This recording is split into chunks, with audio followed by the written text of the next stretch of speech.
आरती को पहला खेलने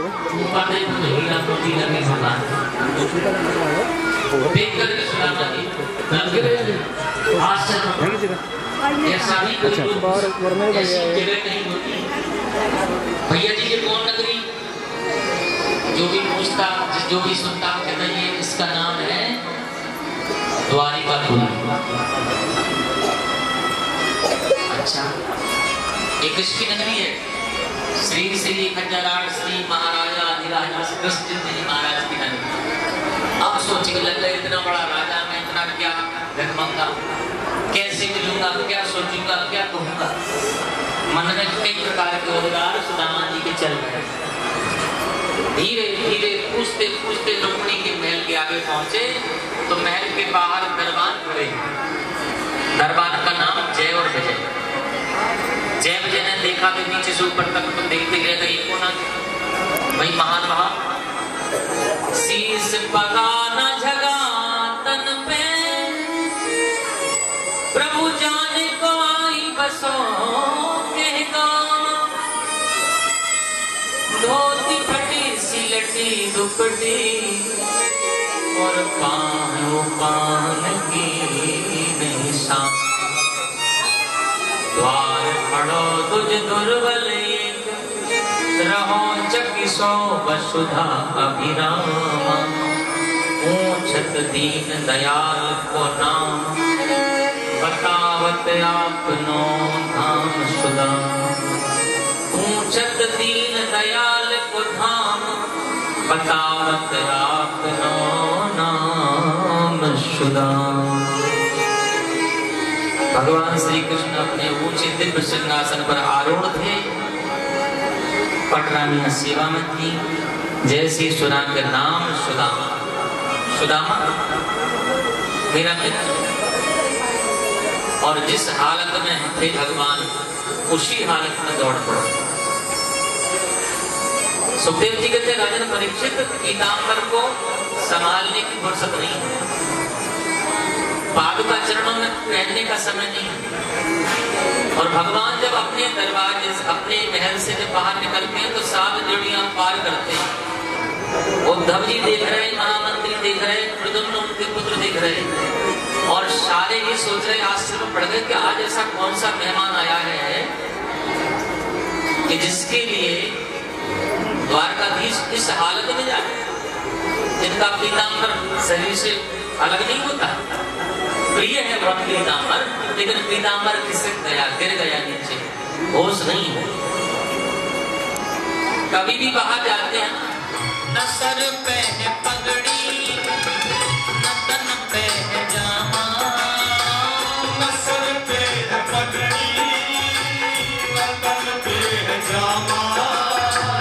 बता दो कन्हैया को नाम है सुदामा। बता दो कन्हैया को नाम है सुदामा। न तन पे है पगड़ी न पे है जामा। न सर पे है पगड़ी न तन पे है जामा। बता दो कन्हैया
सुनते ही दौड़े चले आए मोहन, सुनते ही दौड़े चले आए मोहन, लगाया गले से सुदामा को मोहन, लगाया गले से सुदामा को मोहन, लगाया गले से सुदामा को मोहन।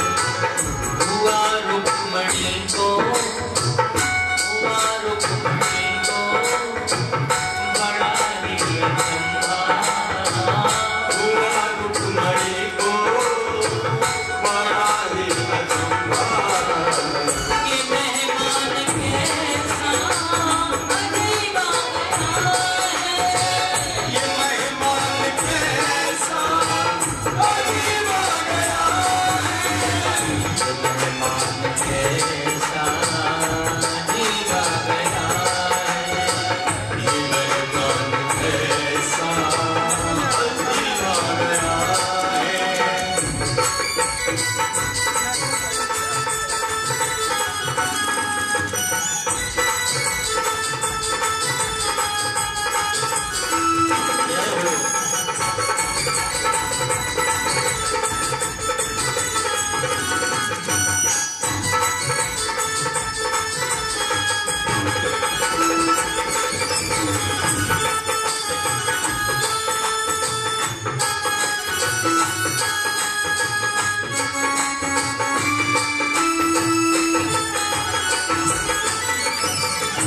ऊंचे सिंहासन सुदामा बिठाए, ऊंचे सिंहासन सुदामा बिठाए, चरण आंसुओं से श्याम ने बुलाए, चरण आंसुओं से श्याम ने बुलाया, चरण आंसुओं से श्याम ने बुलाए। ऊंचे सिंहासन सुदामा बिठाए, ऊंचे सिंहासन सुदामा बिठाए, चरण आंसुओं से श्याम ने बुलाए, ऊंचे सिंहासन सुदामा बिठाए, चरण आंसुओं से श्याम ने बुलाए, चरण आंसुओं श्याम ने बुलाए। न घबराओ प्यारे सखा तुम सुदामा, घबराओ प्यारे सदा तुम सुदामा, सुखी का समान करीब आ गया है, खुशी का समा बस करीब आ गया है, खुशी का समान करीब आ गया है। खुशी का समा करीब आ गया है। हरे द्वार आयो हरे द्वार आयो, कन्हैया जी मैं हो, करके सुना करीब आ गया है, करके सुना करीब आ गया है, करके सुना करीब आ गया भगवान श्याम सुंदर द्वारकाधीश भगवान जब सुदामा से मिले तो दोनों मित्र फूट फूट कर रोने लगे। बहुत दिनों से बिछड़े हुए आज मिले, पर रोने रोने में अंतर था। भगवान श्याम सुंदर के नेत्रों से आंसू झड़ रहे, शरीर से, वाणी से, मन से, इंद्रियों से, अपने कर्मों के द्वारा जो भी आपसे बन पड़ता है वो भगवान के चरणों में सौंप दो, इसी का नाम समर्पण। बोलो राधे राधे। देवता भगवान के पास गए, हे प्रभु, आपने वादा किया था कि पृथ्वी के भार उतारने के बाद आप वैकुंठ पधारोगे, कब पधारोगे? भगवान बोले पृथ्वी का सबसे बड़ा भार तो मेरा ही परिवार है, इसलिए सबसे पहले उसी को झुकाने लगाना है। भगवान अपने परिवार को समाप्त करके क्यों गए? उसका भी एक कारण है, क्योंकि जो भगवान का परिवार था वो कोई साधारण नहीं था, भगवान का परिकर था।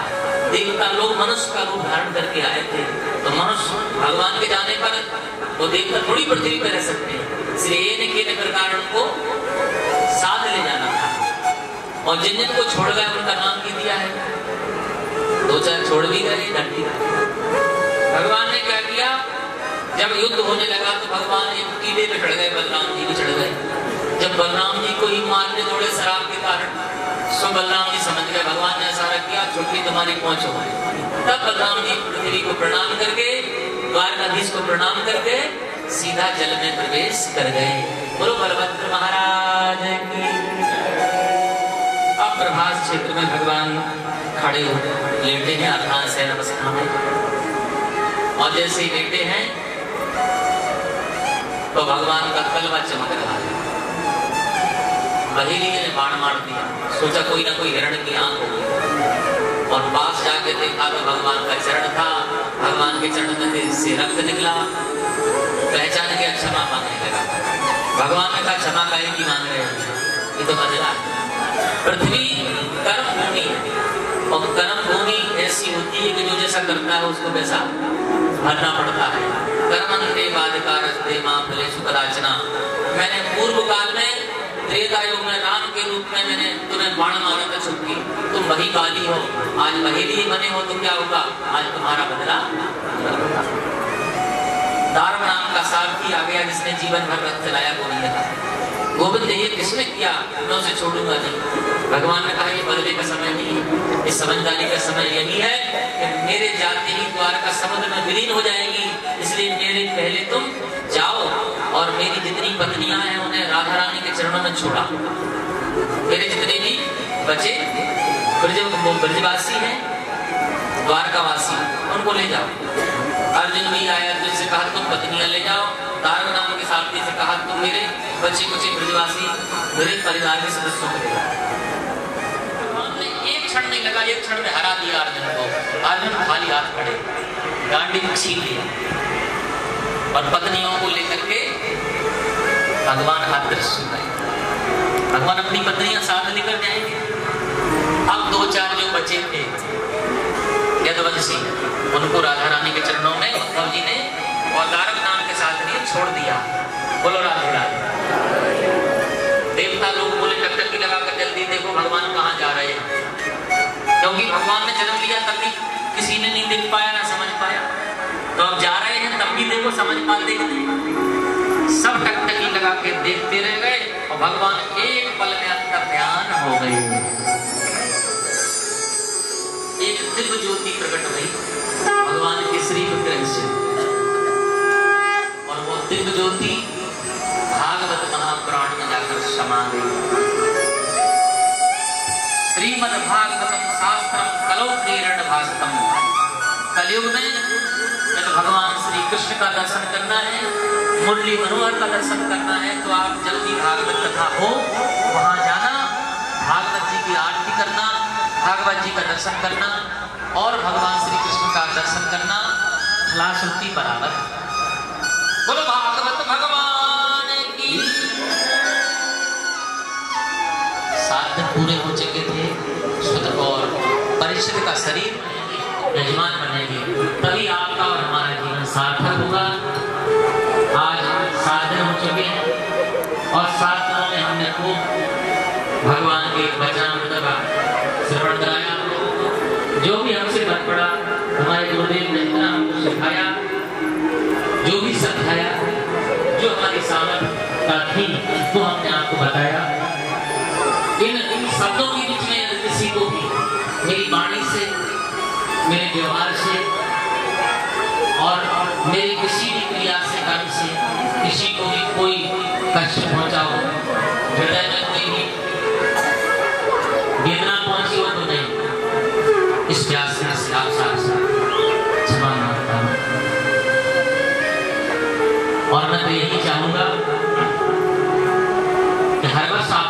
कार्यक्रम करें। सभी सभा के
इन 7 दिनों में हम सभी ने भगवान की कथा सुनी और इन 7 दिन का अर्थ कोई भागवत कथा से नहीं।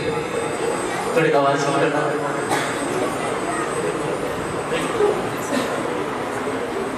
इन 7 दिन का अर्थ कोई कथा से नहीं है, अपने जीवन से।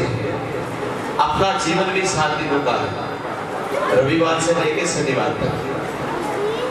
उसके बाद में 8वें दिन बनाएंगे। इन 7 दिनों में राजा परीक्षित की मुक्ति हुई और इन 7 दिनों में हम सबको भी जाना है। कोई इतवार को, कोई सोमवार को, कोई मंगलवार को, कोई बुधवार को, कोई वीरवार को, कोई शुक्रवार को, कोई शनिवार को। इसके अलावा 8वां दिन कोई बना। इसीलिए ये 7 दिन की साप्ताहिक श्रीमद् भागवत कथा ज्ञान यज्ञ, जिसमें हमने परम पूजनीय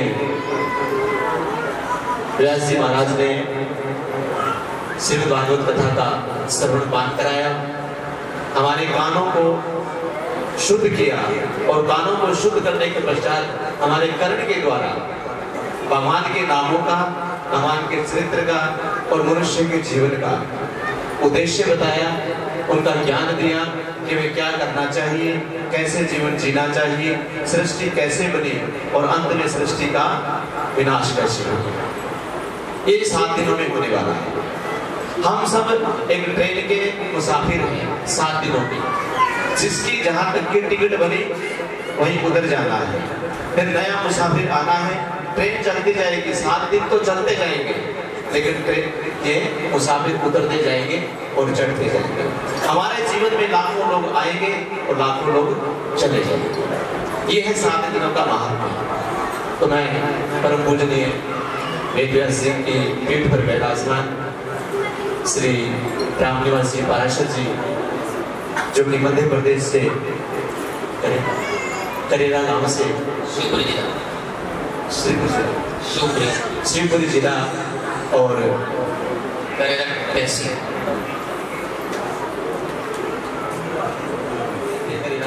वृंदावन, उसको छोटा वृंदावन कहते हैं, वहाँ से महाराज जी आए। मैं इनका बहुत बहुत धन्यवाद करता हूँ और मेरे भाव जो मैं इनके सामने प्रकट करना चाहता हूँ कि प्रभु हमारे से या हमारी जितनी माताएं, बहनें, भाई बंधु बैठे हैं, इनकी तरफ से किसी प्रकार की भी कोई गलती हो गई हो, कोई उल्हाना हो, तो आप हमारी झोली में डाल करके आशीर्वाद देकर जाएं, ताकि आप वो क्षमा करके जाते जाए। ओ हरि की कथा सुनाने वाले, हरि की कथा सुनाने वाले, तुझे लाखों प्रणाम, तुझे लाखों प्रणाम। हरि की कथा सुनाने वाले, हरि की कथा सुनाने वाले, तुमको लाखों प्रणाम, तुमको लाखों प्रणाम। हरि की कथा सुनाने वाले, हरि का ज्ञान कराने वाले, तुमको लाखों प्रणाम, तुमको लाखों प्रणाम, तुमको लाखों प्रणाम, तुमको लाखों प्रणाम। डूब रहे थे मन में, मन खो बैठे थे मन में, हम डूब रहे थे मन में, मन खो बैठे थे मन में, हम डूब रहे थे मन में,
भागवत भगवान की, बोले व्यास महाराज की।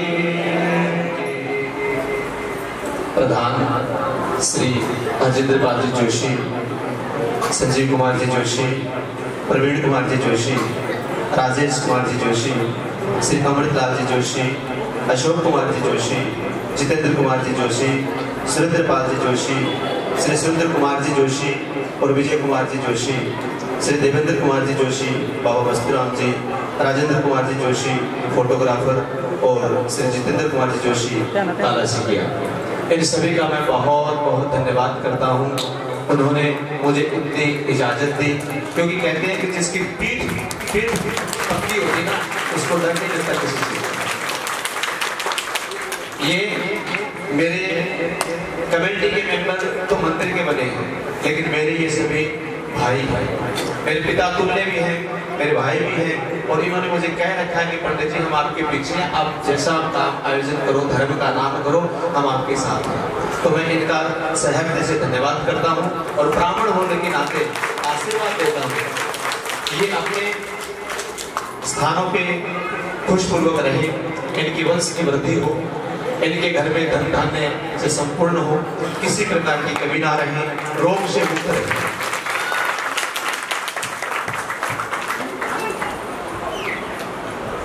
उसके बाद में हमने शोभा यात्रा निकाली। कहते हैं ना अंग्रेजी में, first impression is the last impression. पहला इंप्रेशन जो होता है, पहला जो प्रभाव होता है, वो आपके जीवन के अंत तक चलता है। वैसे ही श्रीमद् भागवत कथा का पहला दिन हमने शोभा यात्रा से निकाले और उस शोभा यात्रा को भव्य बनाया। किसने बनाया भव्य? हम साथ में गए, लेकिन स्वागत कराने वाले से ज्यादा बड़ा स्वागत करने वाला। जब भागवत भगवान का स्वागत किया तो सबसे पहले बाजार में गए, तो बाजार में अपने काली बाजी और अच्छी इन्होंने मिलकर के शुरुआत इन्होंने की, ठंडे का लंगर लगाया। मैं सहर्ष से उनका बहुत बहुत धन्यवाद और आशीर्वचन करता हूँ। जब बाजार में आगे गए तो बाजार में आगे चलकर के से दीपक जी शर्मा, दीपू गवर्नमेंट्स वाले जो कपड़े की दुकान है, हमारे जगदीश जो सेवादार भी मंदिर के, उनके पिताजी ने बहुत अच्छा स्वागत किया और उनको भी आशीर्वचन प्रदान करता हूँ।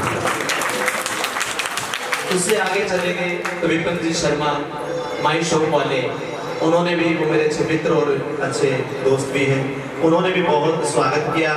मैं उनका बहुत बहुत धन्यवाद और आशीर्वचन करता हूँ। फिर आगे चले तो पंकज वर्मा, शिव शक्ति ज्वेलर्स और मनजिंदर सिंह जी लाडे और टीपू जी संपल, इन तीनों ने मिलकर के स्वागत किया, लंगर लगाया। मैं उनको भी आशीर्वचन अपना प्रदान करता हूँ।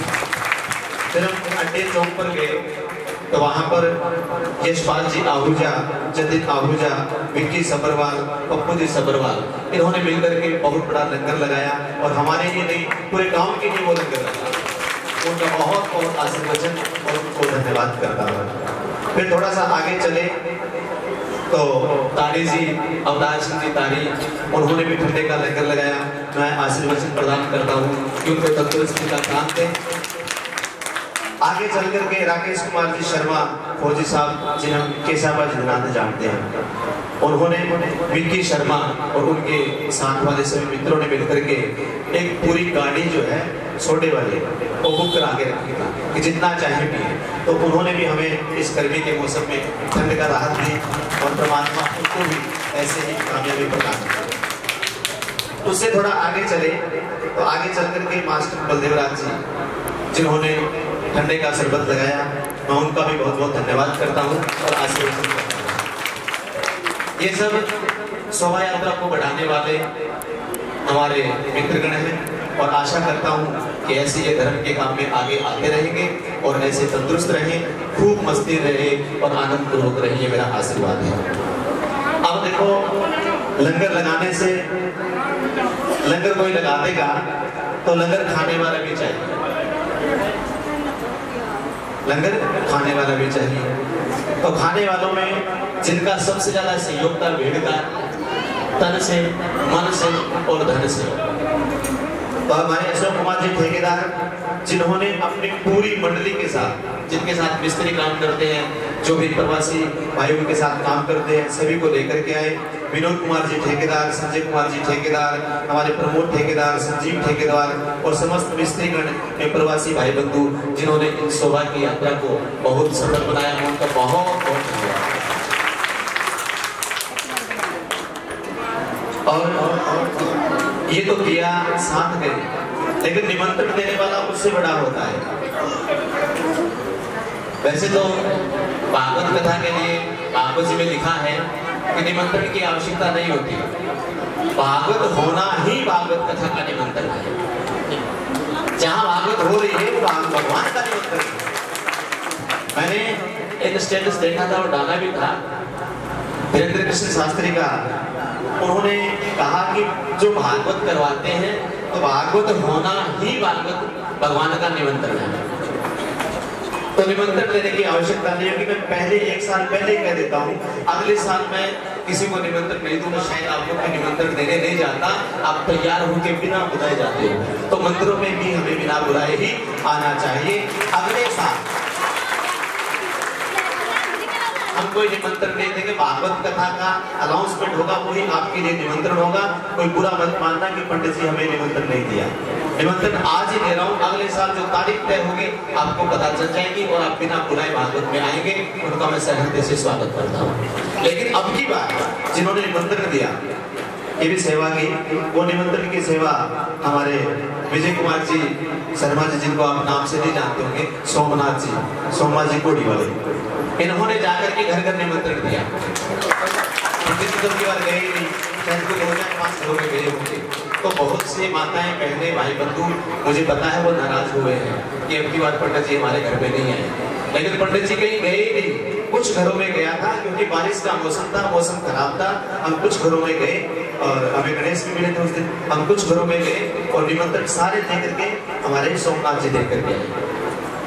तो उनसे मैं प्रार्थना करता हूँ कि वो किसी प्रकार की द्वेषता अपने मन में ना रखें कि पंडित जी हमारे घर में नहीं आए। नहीं आने का कारण ये था कि मैं गया ही नहीं और अगली बार हम कोई जाएंगे ही नहीं। भागवत कथा का आयोजन होगा, आपको निमंत्रण सबको सामूहिक किया जाएगा। ये जयकारा है जो बीच में बोल रहे हैं उनके लिए, तो मंदिरों का बहुत सहयोग है। तो सबसे पहले मैं ठाकुर द्वारा मंदिर और उनके संचालन करता दीपक जी का मैं बहुत बहुत धन्यवाद करता हूँ, जो अपना कीमती समय निकाल करके हमारे साथ रहे और साथ शिव मंदिर कमेटी का मैं बहुत बहुत धन्यवाद करता हूँ, जिन्होंने प्रथम दिन से लेकर आज तक पूर्ण सहयोग दिया। मैं उनका सहृदय से धन्यवाद करता हूँ। शिव मंदिर महिला मंडली का बहुत बहुत हमारे इस प्रोग्राम में योगदान रहा। मैं उन सभी माताओं का बहुत बहुत धन्यवाद करता हूँ। माता रानी मंदिर जिनके आयोजन करता और संचालन करता मास्टर बलदेव राज जी और उनके समूह मेंबर और महिला मंडली, जिनका प्रथम दिन से लेकर आज तक सहयोग रहा, और उनका मैं बहुत बहुत धन्यवाद करता हूँ, आशीर्वाद करता हूँ। माता वैष्णो देवी मंदिर अड्डा नराला से उनका भी पूर्ण सहयोग रहा और हमारी माता जी रोज कथा सुनने के लिए आते हैं, क्योंकि मेरी माँ तो यहाँ रहती नहीं, वो तो राजस्थान में है। यहाँ मैं उन्हीं को माँ मानता हूँ, ये उनको भी पता है, तो उनका आशीर्वाद मेरे ऊपर है हमेशा के लिए। तो मैं उनका बहुत बहुत धन्यवाद करता हूँ और आशीर्वाद चाहता हूँ। उसके पश्चात समस्त नगर निवासी, सभी नगर के निवासियों ने, सभी जाति और धर्म के लोगों ने इस भागवत कथा में 4 चांद लगाए और आप और हम सभी को भोजन, प्रसाद और बैठने की जगह, लाइट, पंखे, जो भी ये चल रहा है ये सब आपका है, ये किसी का नहीं है, समूह नगर का है। किसी ने पंखा लगाया, किसी ने ईंट लगाई, किसी ने सीमेंट लगाई, किसी ने टाइल लगाई, किसी ने तन का सहयोग किया, किसी ने मन का सहयोग किया, ताकि हम आकर के बैठते हैं। एक वो साल था 2012 का जब हम इतनी सी जगह पे बैठते हैं। आज 2022 का साल है कि हम पूरे खुले प्रांगण में बैठ रहे हैं। ये सभी का अपना सहयोग है, सभी का बहुत। उसके बाद में हम कल रात को थोड़ी देर के लिए बैठे थे, तो हमारे पाठक जी ने, हमारे एक बच्चे का नाम तो नहीं लूंगा मैं, रात को विदेश में रहते हैं, हम 5-6 लोग क्या कहते हैं उसको एक साथ वीडियो कॉल पे बात, क्या कहते हैं, कॉन्फ्रेंस में बात हो रही थी, वो सभी इकट्ठे होते थे, हमें फोन किया। तो कहा पंडित जी आपसे एक गुजारिश है कि जितने भी हम देख रहे हैं रोज स्टेटस डालते हैं, कोई लाइव चलाता है, बच्चे सेवा करते हैं, तो हमारी एक ख्वाहिश है कि हम रहते थे तब तो आपने नहीं किया, क्योंकि आपके पास इतना धन नहीं होता था, उतना ही होता था जितना हम वितरित कर देते थे। तो हमारी एक इच्छा है कि जितने भी सेवादार हैं और सभी सेवादारों को आप किसी ना किसी तरीके से, भले आप एक आइसक्रीम खिला करके उनका स्वागत करें, उनका मनोबल बढ़े, क्योंकि 1-2 लोग बच्चे हैं जो वेटिंग लिस्ट में हैं, वो भी चले जाएंगे बाहर या नौकरी के लिए। ये छोटे-छोटे बच्चे जो सेवा कर रहे हैं, इनको आपको मोटिवेट करना है, और मोटिवेट करने से ये बच्चे काम करेंगे, आगे सेवा करेंगे और भगवान की तरफ जुड़ेंगे। तो उन्होंने विशेष कहा कि आप पाठक जी के हाथ से, कि पाठक जी लगातार हमारे आ रहे हैं, मदन जी और पाठक जी लगातार सेवा में हैं, व्यास बदलते हैं, लेकिन ये हमारे कोई चलते रहते हैं। तो पाठक जी के हाथ से उनको कुछ ना कुछ आप जो है वो देना जरूर। तो मैं बच्चों का नाम अनाउंसमेंट करूंगा कि जो बच्चे हैं हमारे श्री लक्ष्मीनारायण मंदिर महिला कमेटी, लक्ष्मीनारायण मंदिर वेलफेयर सोसाइटी की ओर से और सम्मानित किया जा रहा है। मैं बच्चे से आशा करता हूँ कि आगे ऐसी सेवा करते रहेंगे।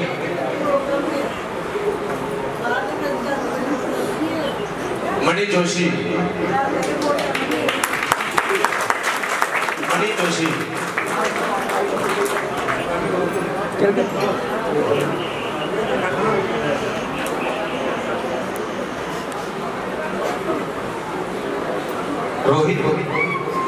रोहित शर्मा, आओ भाई जल्दी। रोहित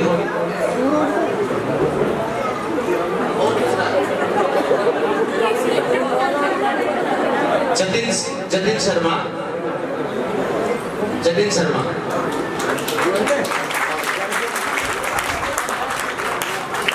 इधर मुँह वाली। हाँ ठीक है, आ जाओ। तालियां बजाते जाते। सुनील शर्मा, सुनील शर्मा, विकास कुमार विक्की शर्मा,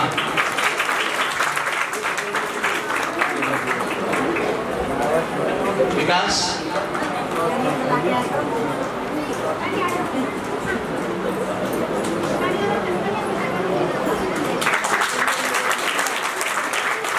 नवप्रीत लाहौरिया, निका लाहौरिया साहब,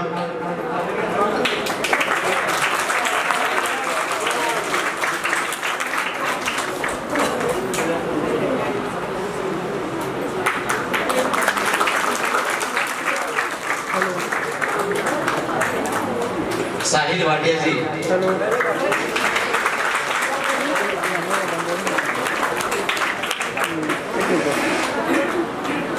रोहित कुमार HDFC बैंक, रोहित कुमार,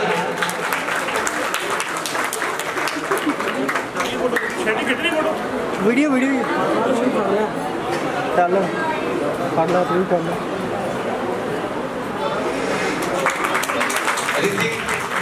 ऋतिक गुप्ता, पुत्र श्री प्रमोद कुमार जी गुप्ता, इन्होंने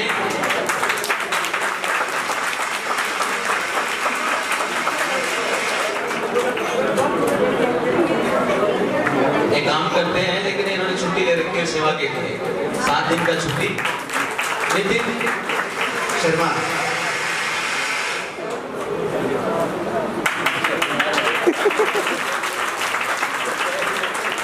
नितिन, मोहित, जनकराज जी के दोते साहब मोहित,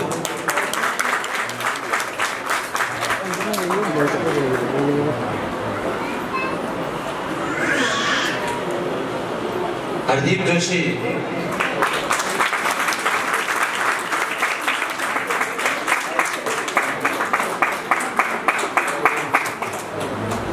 दिव्यांश भारद्वाज,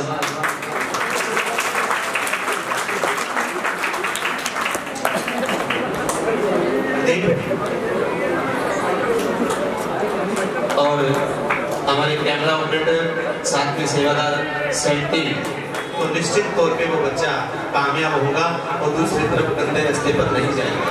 हमारा उद्देश्य यही है कि बच्चे इसी तरीके से धार्मिक कार्य में चलते रहें और करते रहें। इसीलिए हमने ये बच्चों ने जो बाहर बैठे हैं उनका ये आदेश था, उनकी इच्छा थी कि इन सभी बच्चों को जो है वो आप सम्मानित करें ताकि अगले साल इससे ज्यादा सेवा करें। अब दूसरी विशेष सूचना, बाकी बात कहने से पहले मैं तक कह देता हूँ कि श्रीमद् भागवत कथा के पश्चात कल यज्ञ होगा। ध्यान से सुने, दोबारा रेडियो अनाउंसमेंट एक बार करता है, दोबारा नहीं बार बार नहीं पूछना पंडित जी कब होगा। कल यज्ञ होगा, सुबह 8:30 बजे का टाइम है। हमारे 7 दिनों के जो 7 यजमान हैं, विशेष तौर पे वो तो 8:15 बजे ही पहुंच जाए। बाकी सभी माताएं बहनें जिनका मन करता है यज्ञ में बैठना, वो 8:30 बजे मंदिर प्रांगण में पहुंच जाएं यज्ञ के लिए। सभी लोग अब जिन्होंने यज्ञ करना है, आधा किलो हवन सामग्री का पैकेट, 1 पाइया घी और 1 गिरी गोला, जिसे हम कुंभ कह देते हैं, और जरूर साथ में लेके आए। बाकी सारी सामग्री आपको यहाँ उपलब्ध हो जाएगी, क्योंकि भागवत कथा के बाद में जो यज्ञ होता है उसे पूर्ण आहुति कहते हैं। हमने साप्ताहिक यज्ञ किया और साप्ताहिक यज्ञ में हवन की पूर्ण आहुति है। पूर्ण आहुति का मतलब कि हमारा कार्य संपूर्ण हुआ और उसका जो भंडारा चलेगा, जिसका कोई समय नहीं है कि कब तक चले, जब हरी इच्छा हो, 8 बजे तक, 6 बजे तक, 7 बजे तक के भंडारे का कोई अंतिम समय नहीं होता, चलता रहता है। 12 बजे शुरू हो जाएगा और बाद में भंडारा चलेगा। भंडारे का जो भी व्यवस्था होगी आपके लिए, बैठने के लिए, खाने के लिए, वो आपको मिलेगी। उसके बाद में 3 तारीख को सिद्धांत वृंदावन के लिए यात्रा जाएगी बस द्वारा। कल भी मैंने कहा था, आज दोबारा मैं रिपीट कर देता हूँ। 3 तारीख को रात्रि को 10 बजे हम यहाँ से रवाना हो जाएंगे। जिन माताओं बहनों ने, भाइयों ने जाना है, 5200 रुपये, 5200 रुपये हमने इसका चार्ज रखा है, जिसमें आना जाना, वहाँ रहना और 3 टाइम का खाना। रास्ते का खाना आप वहाँ पर बाजार में घूमते हो अपना अपना, ये ना कि पंडित जी हम तो कुछ दे गए, 5200 रुपये दे दिए, चलो अभी खिलौने भी दिलाओ, तो पंडित जी खिलौने देते हैं। सिर्फ 3 टाइम का भोजन, रहने की व्यवस्था, AC room, double bed, attach latrine bathroom और AC बस, ये व्यवस्था हमारी तरफ से होगी। 3 समय का भोजन होगा, जो बनेगा सभी के लिए सामूहिक बनेगा, किसी की विशेष नहीं चलेगी। कोई कहेगा भी मैं मटर पनीर खाऊं, कोई कहेगा सही पनीर खाऊं, हो सकता है वहाँ दाल रोटी मिले, हो सकता है वहाँ देसी घी का हलवा मिले, वो ठाकुर जी की इच्छा है। लेकिन अच्छा मिलेगा, ये मत सोचना कि दाल ही मिलेगी, अच्छा भोजन मिलेगा। जिनको जाना है वो 3 तारीख से पहले मुझे नाम लिखवा दें और 2000 रुपये एडवांस जमा करा दें। जो नहीं जाएगा उसका 2000 रुपये वापस नहीं मिलेगा, क्योंकि बस हमने 1 लाख रुपये बस की है। 900 रुपये वहाँ पे कमरे का किराया है और 40,000 में हमने रेस्टोरेंट किया है 27 जनों का। तो ये सभी मिलाकर के आप खर्चा जोड़ लेना और 27 से डिवाइड कर लेना कि पंडित जी को कितने बचते हैं। कुछ लोग ऐसा भी कहते हैं कि पंडित जी बचाने के लिए लेके जाते हैं। 1 लाख की बस, 900 रुपये प्रति कमरा किराया, जिसमें एक कमरे में 3 लोग रहेंगे। 9 3 27 मतलब 9 कमरे, एक दिन के 81 कुछ रुपये कमरे का किराया 3 दिन का जोड़ के, और 40,000 रुपये में रेस्टोरेंट बुक किया खाने के लिए, उसका डिवाइड किया। 5444 रुपये बनते हैं, हम दे रहे हैं 5200 रुपये, बाकी खर्चा लक्ष्मी मंदिर की वजह से। आप सभी लोग तैयार रहें और ये यात्रा बार बार शोभा यात्रा की तरह और हम इस वृंदावन यात्रा को भी बहुत ऊंचाई तक लेकर जाएं। सभी चले वह भगवान का आशीर्वाद ले, भगवान का दर्शन करें। वे कहते हैं जब कोई कथा सुनते हैं, राम कथा सुने अयोध्या जाए, विष्णु पुराण सुने बद्रीनाथ जाए, शिव पुराण सुने तो केदारनाथ जाए, और श्रीमद् भागवत कथा सुने तो श्री वृंदावन जाए, तो ही यात्रा सुनने का।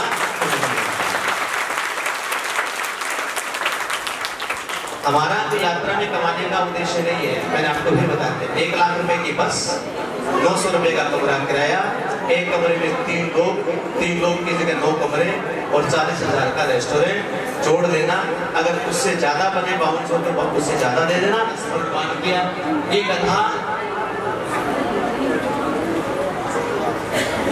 कथा सिर्फ सुनने के लिए नहीं है। सुन लिया, नाच लिया, गा लिया। महाराज जी की वाणी तो बहुत सुंदर थी, महाराज जी ने बहुत सुंदर कथा सुनाई, और फिर घर जाने के बाद फिर भूल गए। भागवत के महात्म्य में कहा गया है भागवत कथा सुनने का 3 कारण होते हैं: श्रवण, चिंतन और मनन। अब इन कथा को 1 साल तक आपको चिंतन और मनन करते रहना है, ताकि अगले साल कथा सुने तो आपको ज्यादा रस आए, ज्यादा आनंद आए। और व्यास जी की वाणी तो बड़ी सुंदर होती है और है, लेकिन उनकी वाणी को और सुंदरता प्रदान करने के लिए हर साल की तरह इस साल भी हमारे, वैसे तो मुझसे बड़े, लेकिन ये मुझे महाराज जी कहते हैं कि मुझसे बड़े सम्माननीय, आदरणीय, प्रातः स्मरणीय अपने सीएम पाठक जी, जिनको चंद्रमणि पाठक के नाम से जानते हैं, उनका मैं बहुत बहुत धन्यवाद करता हूँ। हमारे मदन मोहन ठाकुर जी जो भगवान की सेवा में हर साल आते हैं, इनका भी मैं बहुत बहुत स्वागत करता हूँ। और अब की बार ओरगन पे हमारे वरुण देवता जो जल के देवता, ये जल में रहते हैं, लेकिन अब की बार थल पर आकर के भगवान श्री नारायण के मंदिर में एक विशेष बात बताऊं आपको। ये लोग जो हमारे पाठक जी और मदन जी हैं, बहुत बड़े कलाकार हैं। आप इनकी कलाकारी से भी आप समझ चुके होंगे। 2000 रुपये पर डे की पेमेंट है इनकी, 2000 रुपया पर डे, लेकिन यहाँ कमाने के लिए नहीं आते। मदन जी तो हमारे कहते हैं झाड़ू लगाने आते हैं, क्योंकि अपना कमरा स्वच्छ साफ करना, अपना सेट का शुद्ध जाना, आकर के घर में ये मान लो कि रसोई का काम भी ये कर लेते हैं, चाय भी खुद बनाते रहते, और बाबा जी को रहने दो, चाय बना के पी लेंगे। कहने का मतलब अपने घर में आते हैं और कोई पेमेंट के लिए नहीं आते, सिर्फ आपके और हमारे प्यार के लिए आते हैं, और कहीं घूमने भी नहीं जाते। ये भी नहीं कि घूम लिया, ये प्यार के लिए आते हैं। इसका बहुत बहुत धन्यवाद करता हूँ। पाठक जी मुझे बताने लगे रात को कि वरुण हमें कह रहा था भाई चाचा जी आप पंजाब जा रहे हो और पेमेंट तो आप कह रहे हो कि कुछ भी नहीं है, इतनी दूर जाकर के इतनी पेमेंट में तो मैं तो नहीं जा सकता। तो पाठक जी ने इनसे कहा बेटा आप एक बार चलो, और वहाँ जाने के बाद में तुम्हें लगे कि भाई पेमेंट कम है तो दोबारा मत आना, लेकिन गारंटी बात यह है कि तुम पेमेंट की बात भी नहीं करोगे। वहाँ पर जब उन लोगों से मिलोगे, उस संगत से मिलोगे और मंदिर के दर्शन करोगे। तो पहले दिन जब बैग लेकर के आए और ठाकुर जी का दर्शन किया, उस दिन मुझे कहा कि महाराज जी मेरा जीवन धन्य हो गया कि ऐसे मंदिर में भगवान ठाकुर जी का मिला। कल रात को कह रहे थे कि हम कहीं कथा करने के लिए जाते तो 7 दिन भारी हो जाते हैं, क्योंकि कुछ कथा के आयोजन करता होते हो, कथा करवाते तो इस तरीके से बांध के रखते हैं कि आपको बस यही रहना है, आपका काम सिर्फ कथा पे बाजा बजाने का, उसके बाद में कुछ नहीं है। तो बोलने महाराज जी मुझे तो 7 दिन का पता भी नहीं चला, कब 7 दिन चले गए और कब कल जाना है। तो कहने का भाव कि भगवान श्री लक्ष्मी नारायण की कृपा और आप सब लोगों का प्यार, आप सब लोगों का दुलार और पूरे नगर का सहयोग, इनको भी खींच करके देखते आता था। बहुत बहुत धन्यवाद। अब हम सारी बातें कर ली।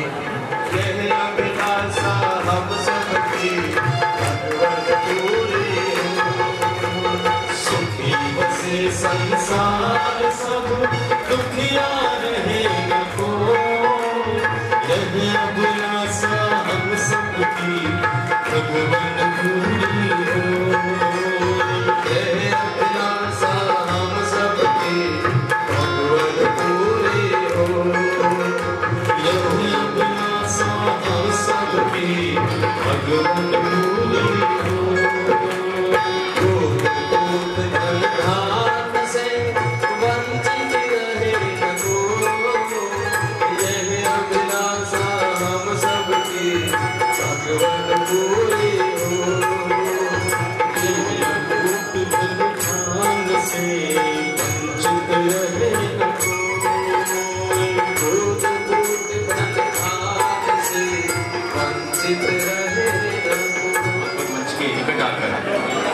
में सम्मिलित हों।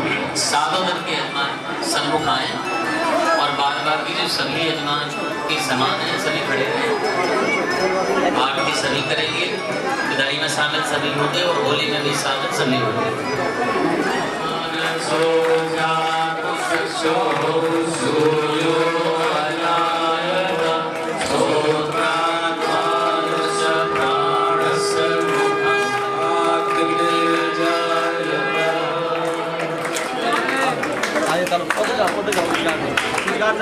श्रीमद् भागवत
जगाने वाला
जैसा पाया था, जैसा सोचा था शायद मुझे लगता है कि लक्ष्मी नारायण की कृपा से उससे कई गुना ज्यादा पाया।